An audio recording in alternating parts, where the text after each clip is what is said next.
welcome to another episode of the Revenue Focused Marketer, where we discuss anything and everything related to marketing as well as data. I'm your usual host, Hershey, and today I'm joined with Joe. Joe, thank you so much for joining us today. Thank you. So Joe has been a seasoned fractional CMO and brand strategist who has helped scale and shape brands across different industries. He's worked with startups, finding their identities, and also larger companies that are kind of looking to stay relevant in the fast changing world here today. So Joe, let's kind of start with the basics.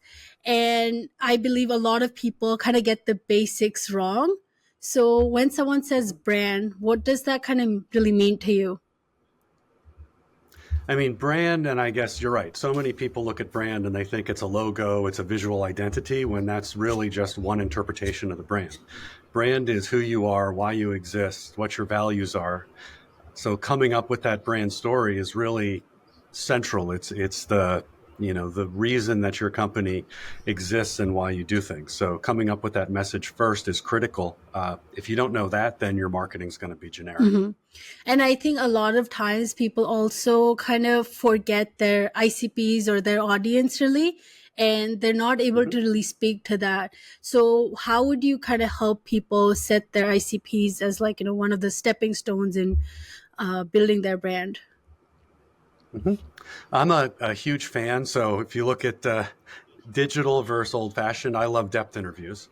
So, when I go into a client and I'm going to work on them to develop their brand, part of what I want to do is talk to as many customers, prospects as I can, and actually get out there and talk to them one-on-one. I find that a one-on-one conversation, I mean, sometimes you'll do some quant as well.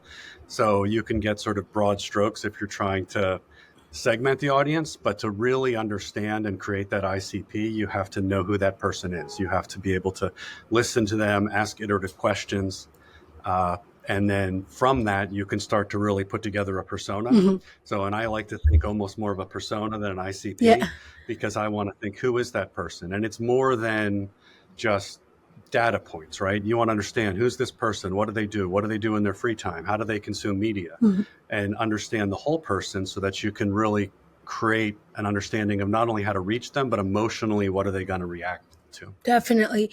And I think one of the challenges we often hear about is like, how do you really measure brand? It's not as easy as like, this ad got X number of clicks. So how do you really know it's working? It's interesting. And working with a lot of small clients. Like a larger company can, pay for brand studies and really, and see what the result is. The other aspect is it's sometimes harder in B2B, because in B2C, you have a broad audience. But if you're in a B2B company with a smaller audience, sometimes it's hard to measure that brand lift. But what I like to do is you put certain things into place, right? So you start to track the messaging. So you can say, well, how often, first of all, internally, do your employees use the messaging? Do your clients use the messaging? You can have surveys and ask what they think about your company and do they use the right terms? So there are some technical things to see if your brand message is getting out there. Are they understanding your value proposition? But I think a lot of it has to come just from staying consistent and watching the impact. A branding can take, 6 months or longer to really start to have an impact. So you have to trend things over time and see, is your messaging working? As you're focusing, are you starting to get more results? Whatever those KPIs are they starting to grow over time? And I think effective branding eventually, leads to more effective results and better engagement. Definitely. And I guess crystal ball time, what do you kind of see as the biggest shifts in brand marketing coming up? Well, one of the biggest shifts that's been going on, and I'm not sure whether it's completely good or bad. I think I've been part of it, but it started probably maybe even 2 decades ago. Everyone started simplifying everything, right? You almost call it the blandification. So now we see logos and it's like, how simple can you get? The messages, they just become simpler and simpler and simpler. So I think that's been one trend, but it starts to create a challenge. And part of it was driven digitally, right? In a digital world, if you need to have your logo and your messages work on every single device and in every single format, you can't have a lot of complexity to it. But at the same time, that can start to make things become generic or everyone starts to look the same. So I think that's a challenge. In terms of where it's headed, I hope that there's an aspect of humanity getting back into it. What I see, and I think if you go out, and LinkedIn's a good example, Mhm. you scroll your wall and you can tell that so many of the posts were generated by AI. They have the same format, the same cadence, they seem the same. And so that's obviously a trend of more and more companies using AI and even using AI to automate their lead gen flows. So now you have AI writing follow-up messages, right? And that becomes kind of generic. Yeah. So I would hope that at some point a trend starts to enter in where we start to say, how do we get the humanity back into that? And the companies that stand out are the ones that figure out how to do those things in a humane way, Mhm. to use AI, but to use it to support and streamline as opposed to run things. Yeah, no, definitely. You've kind of touched upon a big topic here. AI is like the buzzword, lately, and it started with Gen AI. It's kind of shifting towards agentic AI right now. But I would Okay. love to hear your thoughts on, like, how do you think AI is really impacting the industry right now? And how can we kind of use it in a better way so we kind of still keep that personalization? Like, what are areas where you think using AI is still okay, to make sure we kind of don't all sound the same when sending out these messages? Yeah, I think, and I'm often surprised when I talk to people how often they just turn to AI and use it. I'll be in brainstorming sessions and someone will just throw up, well, here's what AI says. And I'm like, okay, your brain should always enter into that. I mean, I use AI nonstop all day Mhm. long, but I mean, it's funny. I kind of look at AI almost as like a junior colleague, and we get into arguments, right? I'm like, that sucks. Give me something better. Yeah. I'm actually trying to train ChatGTP not to be so nice, and it's not really working because it has this built-in feedback loop where it always says, "Well, that's good, but," and I'm like, I don't want that. Yeah. Uh, but at the same time, I mean, it's a tool.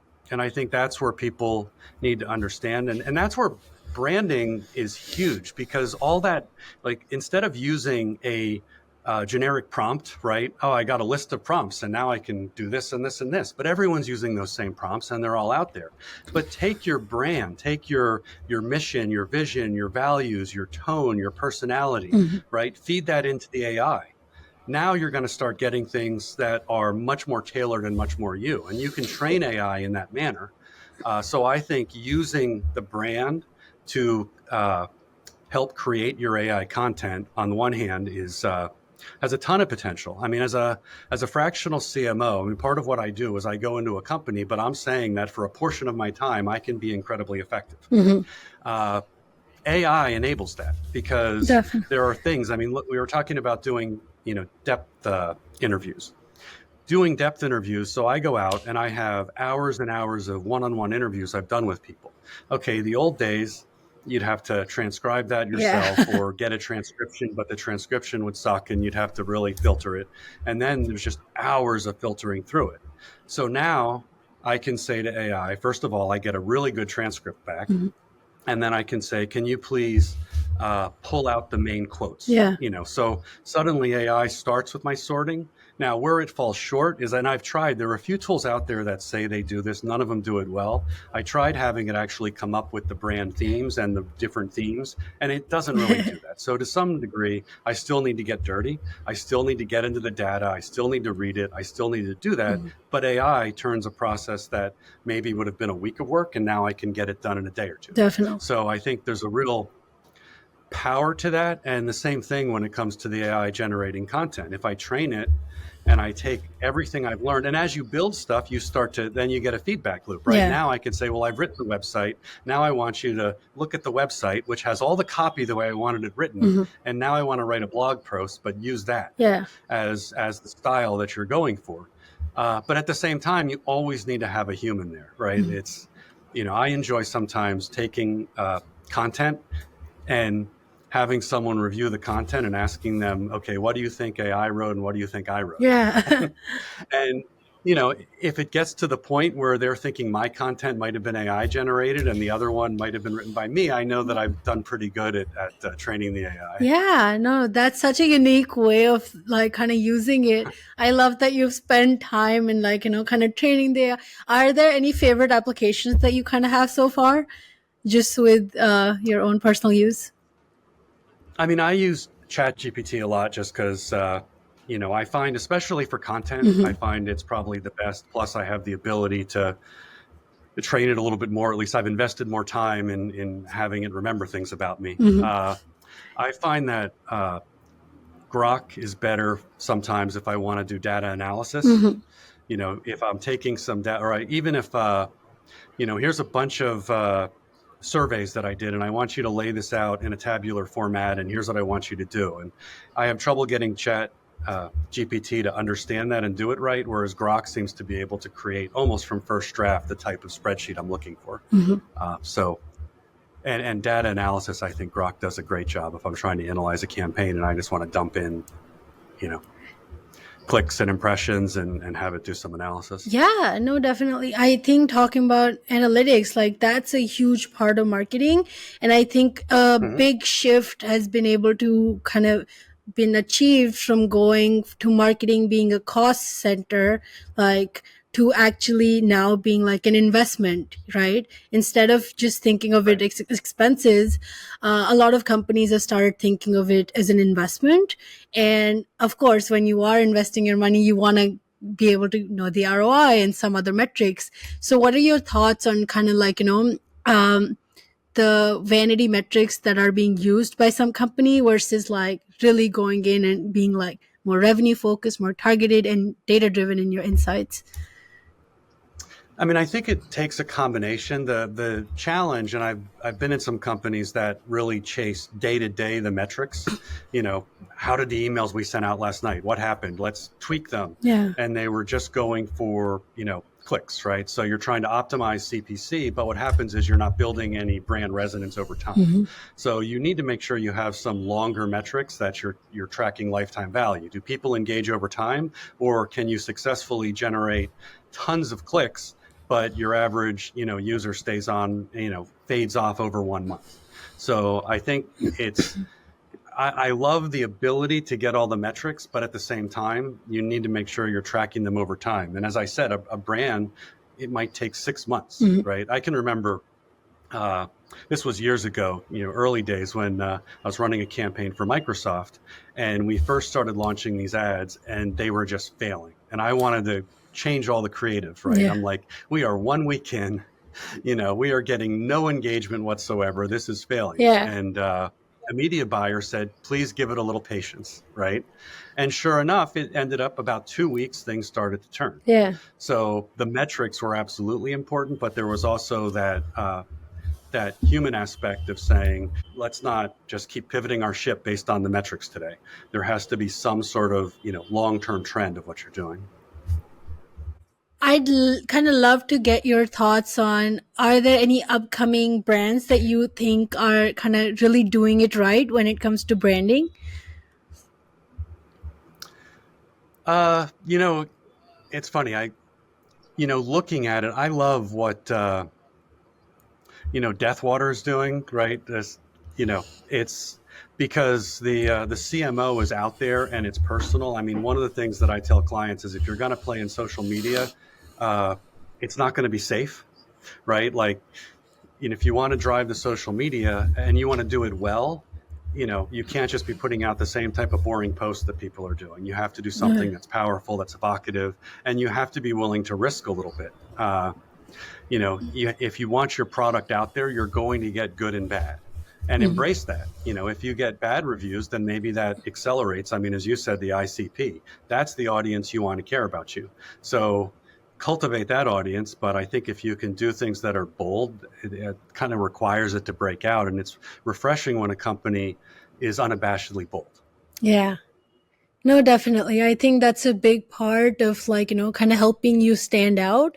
Because you kind of said it right. There's a lot of brands that are doing very similar sort of marketing. And you kind of, even if I see some of those on my own personal LinkedIn, I'm just like, okay, scroll. You don't want to kind of focus on them. Uh, but I think, I guess I'll ask you, what's one brand trend that, you would wish would just go away? Like you don't want to see any more of it anymore? Well, I mean, since we're talking about AI, I would say just companies using AI to post things, that are just clearly AI driven. I mean, it hurts their brand in the long run. If someone's sending me something generic, I really don't care to interact with your brand. Or if you're developing LinkedIn campaigns where I get just a generic, uh, I, I'm interested, your company's doing great things, so there, right? Like that does absolutely nothing. And I think getting back to having a unique voice is what becomes critical. Mhm. And I think a lot of times, like I've kind of heard this personally from, like, people that I've talked to. What kind of happens is, like, they feel like they're doing everything right. You have your brand set up, you have your customers, your target personas, you're making your, social media posts, you're still having human intervention, and, like, but you still feel like you're not really being able to, get the leads that you really want. So, what do you think can be kind of like the problem there? Like, what are aspects that people should focus on beyond just, the go tos?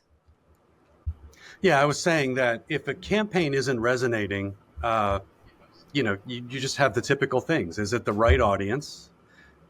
Is it the right message? Are you reaching them at the right time in the right place?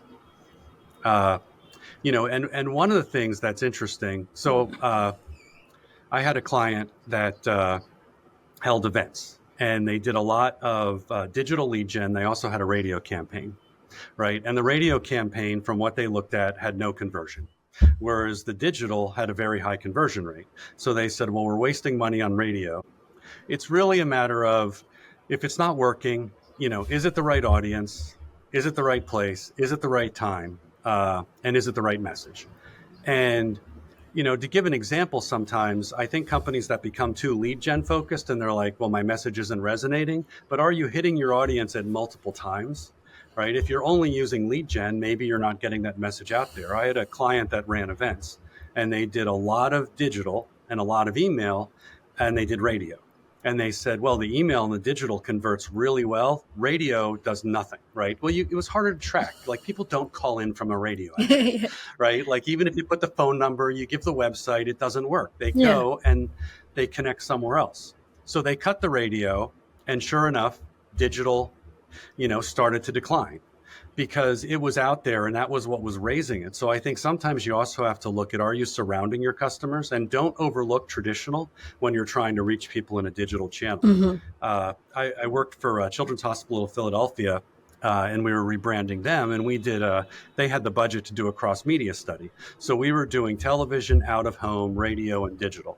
And we found that the highest percent of increase in both awareness and conversion was on people who saw the out of home campaign and then converted digitally. So they didn't click on the digital ad right away. They happened to see the big evocative, right, billboards when they were driving around. Hmm. And then they happened to see the ad, and they clicked on it because now it was fresh in their brain. Hmm. Definitely. That's such a huge part of, like, how different aspects can organically help you in getting that boost that you kind of need. Mhm. I do want to ask, are you more focused on like B2B marketing, or are you more focused on B2C? I do both. I mean, right now, my clients are more in the B2B Hmm. realm. Although I'll say that to some degree, you treat B2B like B2C, right? Like, I've always loved, say Granger, which, for the ones who get it done. Well, they're technically B2B, but their advertising is heavily B2C. Hmm. GE has come out with campaigns where they talk about, we don't make this, we're the people who, are behind it. So there's incredible power. You want to treat B2B like B2C, reach people in the same way. It's not all business. They're humans. You can reach them in a human capacity. Yeah. And sometimes there's value to actually reaching the end user. So Mm. trying to reach the person who's actually consuming the product as opposed to just your client. Because if you can reach your client's client, now you've got some power, right? Because if your client's client happens to know who you are and says, hey, they're a good product, well, now they're getting it from both ends, kind of a push-pull strategy. Definitely. And what do you kind of think about like memes or like pop cultural references? Do you think that's a smart move or like slippery when kind of dealing with B2B marketing? I mean, it depends on the brand. It depends. Is it correct for you? It has to be on brand, right? I think if you're a very serious brand, I mean, if you're a financial company, maybe not. You're doing credit card processing. I don't know whether memes are the way to go. It could be. If you have a unique brand, that could be a way to cut through. But if you're a fun brand, I mean, I work for Philly's Best Steak, right? They make cheesesteak meat, Yeah. right? Now, that product, I mean, it lives on Instagram and Facebook pages, and people love it. So as we're cultivating our social media strategy, I mean, there could be an aspect of different memes, or maybe we're not creating them, but maybe we happen to just be aligning with the influencers out there, you know, the people who do create the memes, and we kind of partner and align on them. Definitely. That's amazing. I'm so glad you kind of are able to also share some of the examples of things that you've worked upon. So it's really good to kind of, hear about those references. I guess what I'm trying to ask next is like, do you think design will still matter in the age of AI generated everything? And like how important are like, still kind of those aspects that can't be generated through AI? God, I hope so, and maybe as someone who writes, it's like, here we are. It's amazing how good it's gotten in a short period of time. I mean, what's 10 years mean? I mean, I don't know. It's become so incredible what can be done in a short period of time. And I still think, though, that there's a role for the creative. Like if I need something created, I'm not going and generating it myself using AI. And part of that is the same way that I can take the brand and train the AI or interact with it because I can write and because I have that, that basis. I think a good artist, the ones I know are using AI, but they're probably using it in a similar way, right? So, sometimes maybe you need a good photo and someone has to take the photo, but then AI can do some incredible things to that photo, right? They can drop out the background, put it in a different background, do all sorts of things, turn it into an illustration. Yeah. So I think there's power there, but I think the creativity of someone on knowing what's good, as well as, creative's also an aspect of brand. So how do we build that? So I think it's still going to require a creative, but what's interesting, I do think the group that probably needs to watch their backs are the developers, because right, like development, developers often are working in tools that have heavy code, heavy debt burden, and the reality of the day, it's what you want it to look like. So if a designer has the ability to create, say, a website and then get it coded through AI, and then you have to ask, what's the developer bringing to that? Right? How is the developer making that better? There are times when I've had arguments with developers where there's a design and they're like, well, that just doesn't work. And I'm like, well, why?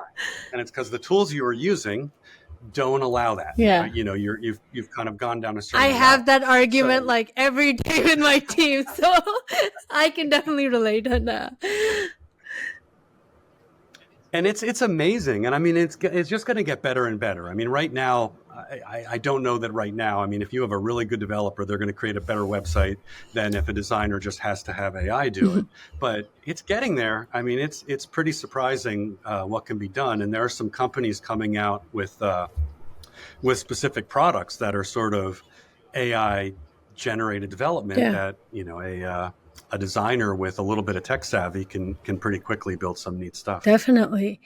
Wow, thank you so much for, sort of dropping so many truth bombs, but also like branding gold. I think this has been an incredible session. I know we're kind of coming to the end of our time here today. So any final thoughts before, for our listeners here, any final thoughts? I mean, the big one I'll have is like, let's just remember we're all human. Love Yeah. AI, but branding's about humanity. And in the end of the day, marketing and sales is about humanity. And there's people on both sides of Hmm. that. So, just to divert a little bit, but one of the biggest branding opportunities most companies miss is like HR, right? So right now we have HR, which talks to a manager, figures out a bunch of bullets of what they want, the person in this job to do, Hmm. feeds it into AI, gets a job description written by AI, and then, uh, a savvy job seeker takes that job description and has AI write their resume, and then HR uses AI to decide which resumes they're going to look at. I mean, there's no humanity in that process. Yeah, The job description should have your company brand. It should be getting out there saying who you are, why should you want to work here, and by the way, what do we want you to bring to the company? definitely. So there's a human aspect.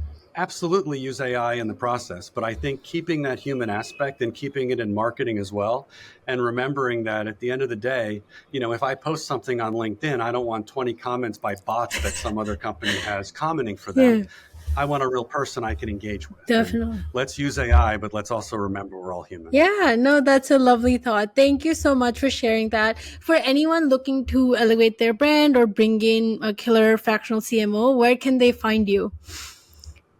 You can find me at weinlickworks.com, or maybe easier, just look me up on LinkedIn and drop me a line. Perfect.